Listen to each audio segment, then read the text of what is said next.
Welcome back to episode 2 of Jumping Off the Dock podcast. Thanks for tuning in as Daniel and Trey continue the conversation from last episode.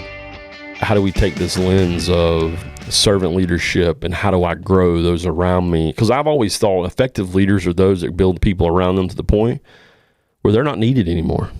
Yeah.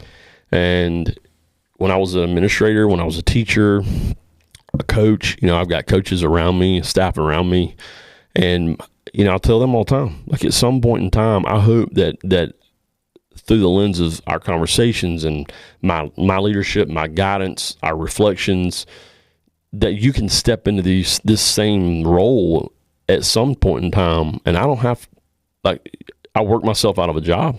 Yeah. And, and in reality, you really don't, because you think about the great, if we're using the sports analogies, you think about the Dabo Sweeneys and the Nick Sabans and all those kind of coaches. What has made them not just successful for a season, but season after season after season? They hire great assistants. They hire people underneath them that handle the offense, that handle the defense, that handle those specialized areas that the coach still gets to do the, 180 bird's eye view, right, 180 foot bird's eye view, and they get to see the whole field. They get to see everything that's going on, all the moving pieces. And one thing I'd heard as a kid, took me into my adult years to really grasp the concept, but it's okay to make mistakes. Make new mistakes. Yep. And I never really grasped that concept until I got old enough, and then it was like, okay, I get what that really means, make new mistakes. But I've learned more from my mistakes. It doesn't matter if it's been in the technical world. I've probably done a poorer job in my personal life, whether it's in marriage or in parenting, and go, oh, I didn't do that right. And I mean, there's probably been some bad habits that I've created, but professionally, I've learned more from my mistakes than I did. I had a little situation this morning. I had a piece of equipment that was failing on me. It took me about 3 weeks to troubleshoot it. I finally got it replaced out this morning, but there were consequences to that. I have learned over the years, here's what you do when that happens. But it took a lot of trial and error for me to get to that point and go, oh, wait a minute. Okay. Yeah. And it's easy to do that professionally, but it's harder to do that personally. And go, wait a minute. When I talk to that person, I'm an administrator. I'm a principal. And I've had this teacher that's, showing up late or, their scores are bad or whatever it is. We've got discipline issues in their class, and I've brought them in and I've set them down and I've talked to them and said, you can't do this, you can't do this, you can't do this, and I've gotten nowhere from it. The next time a teacher comes into my class with similar issues, I can't take that same approach. I can't, because insanity is doing the same thing time and time again and expecting different results. That's right. So as an administrator, I brought a teacher in, and we went through a corrective action. I identified a problem, and I got no results. Okay, I need to change this. I need to change my course. I need to change my communication. I need to change my corrective actions, the plan. Instead of trying to always fix issues, what if we tried to prevent issues? We did leadership development. We said, hey, guys, we're going to look at this book together. Yeah. I'm not asking you to read the whole thing and then give me I'm just asking you to read 2 or 3 pages and shoot me an email. Let me know what did you get out of that? And again, we look at preventative maintenance rather than always trying to correct actions. Proactive versus reactive, right? That's been everything that I have, most everything that I have in my life, I have what's called a parachute plan. What's my backup when it fails? What is the backup? And as an administrator, as a leader, as a parent, as a Christian, what's your backup plan when it fails? When something doesn't go the way you wanted it to go, what's your parachute? What's going to catch you from hitting the ground at 180 miles an hour? What's going to keep you from slamming into the ground? Because I don't want to feel like I'm constantly on my own waiting for the next shoe to drop. I don't want to feel like that. That is one thing that in my life has caused more stress and more anxiety. And I can imagine as a teacher walking in, oh my Lord, if that child lashes out, if they bully that other kid one more time, I don't know what I'm going to do. Teacher, what's your parachute plan for that student? What's your parachute plan? We've enacted a plan. We've got corrective actions that we're trying to install, make common. Yeah.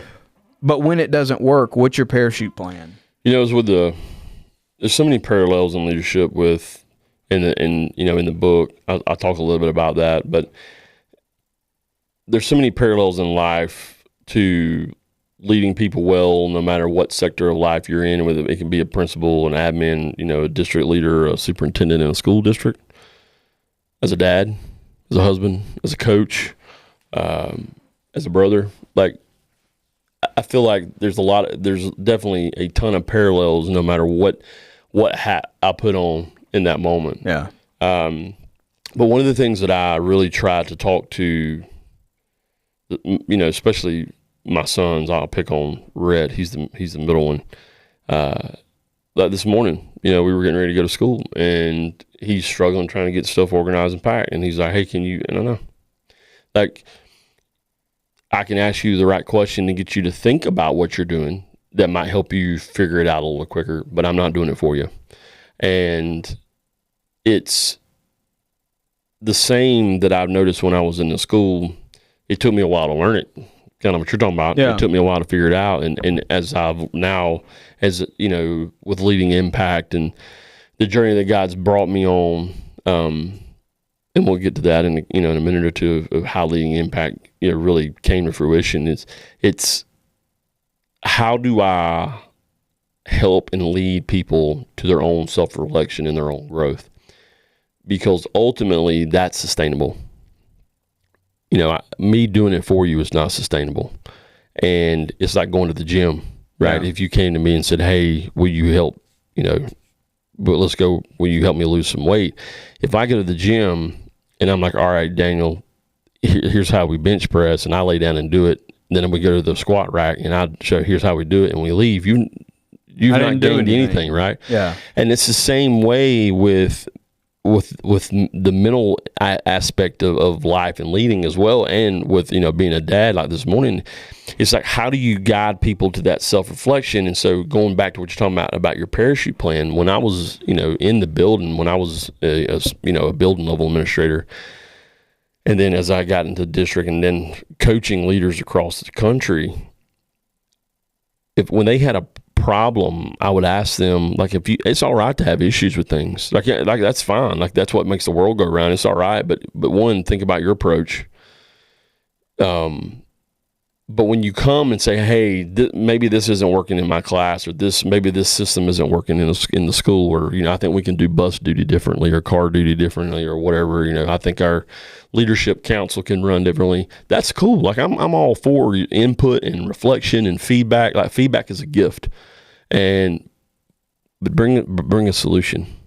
Yeah. Right, because even if that's not the solution we use, at least now you've taken the time to pump the brakes, stop and think it through, and to really think through the lens of, okay, what is it? Why do I have the issue? Because here's what I've learned over the 20 some odd years of being in education, and then outside of that, and then through this leadership journey, is that a lot of time people have issues with certain things that are going on.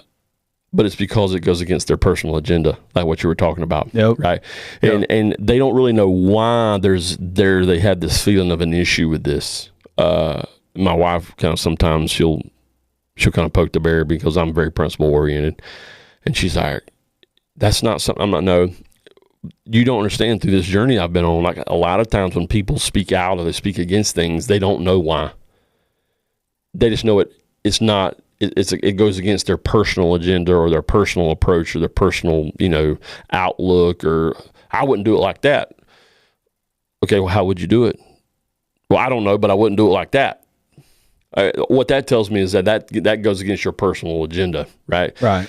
Yeah. So I tell leaders, even with their approach with teachers and teachers with their approach with students, like, it's fine to have feedback. It's cool, because what happens when somebody comes in and they sit down and you listen, right, to what they're having to say, and you listen to what their input is, and you really peel the onion back to see, okay, what's the heart behind what they're saying? It's not necessarily their words. And I always, and I've said this, and I say it in the book too, is like servanthood and servant leadership is a heart posture. It's how we approach people, really, is what it is. And so when I hear people talking, I would always say, listen, I'm fine with whatever you want to bring me, but bring a solution, because it made them stop, think, and pause through, one, why do I have the issue? Yep.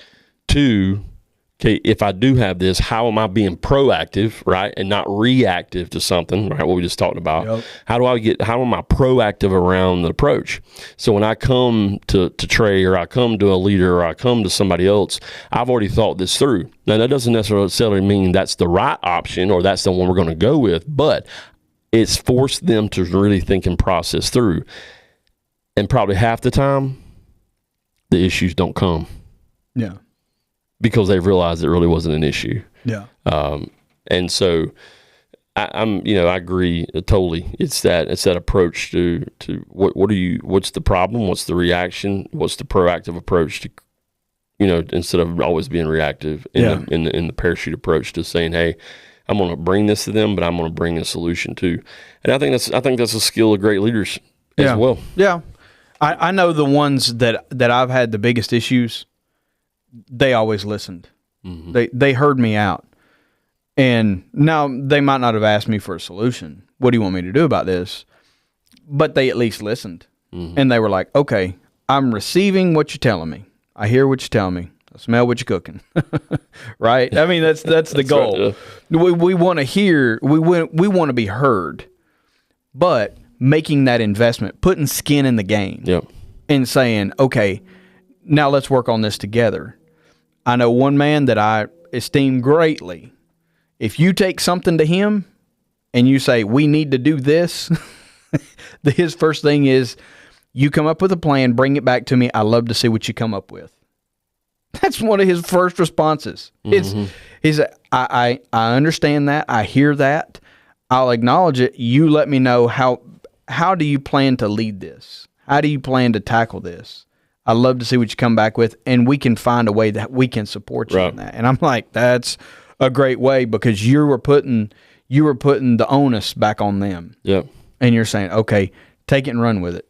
And if the Lord has laid something in their heart, then now that they have the desire to do that.